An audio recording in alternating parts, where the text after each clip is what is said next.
আসসালামু আলাইকুম। আশা করি আপনারা সবাই খুব ভালো আছেন।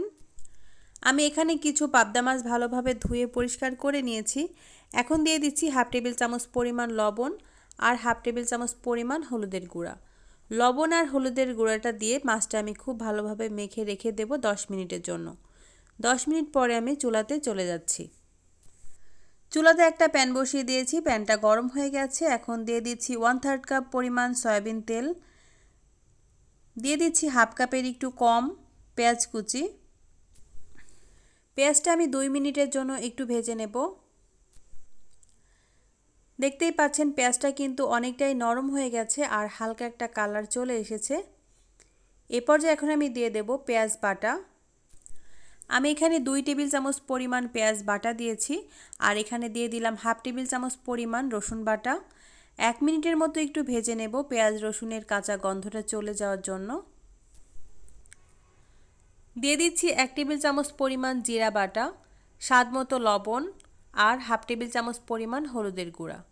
দিয়ে দিচ্ছি হাফ টেবিল চামচ পরিমাণের একটু বেশি শুকনা মরিচের গুঁড়া। আপনারা যদি ঝাল কম বা বেশি খেতে চান তাহলে ঝালের পরিমাণটা কমিয়ে বা বাড়িয়ে দিতে পারেন। এখন আমি একটু কষিয়ে নিচ্ছি।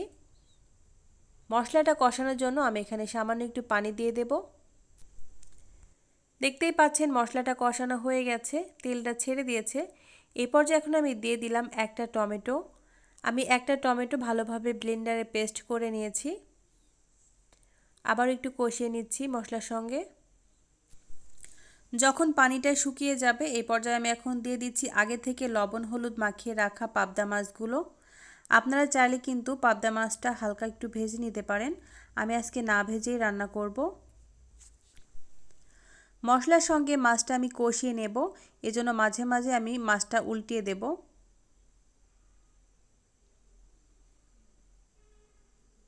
এই কাজটা কিন্তু খুবই সাবধানে করতে হবে কারণ পাবদা মাছটা অনেক নরম। মাঝে মাঝে পাবদা মাছগুলো আমি উল্টে পাল্টে মশলার সঙ্গে খুব ভালোভাবে কষিয়ে নিয়েছি। এখন আমি দিয়ে দেব পানি।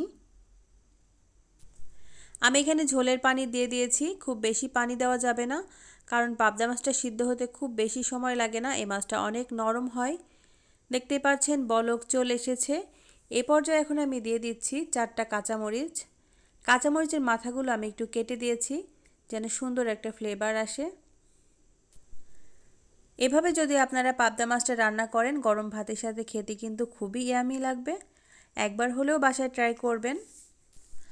আশা করি পাবদা মাছের রেসিপি আপনাদের কাছে ভালো লেগেছে। রেসিপি ভালো লাগলে অবশ্যই লাইক কমেন্ট শেয়ার করবেন।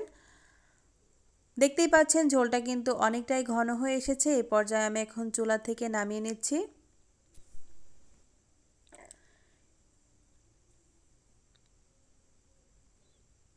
সবাই ভালো থাকবেন। আল্লাহ হাফেজ।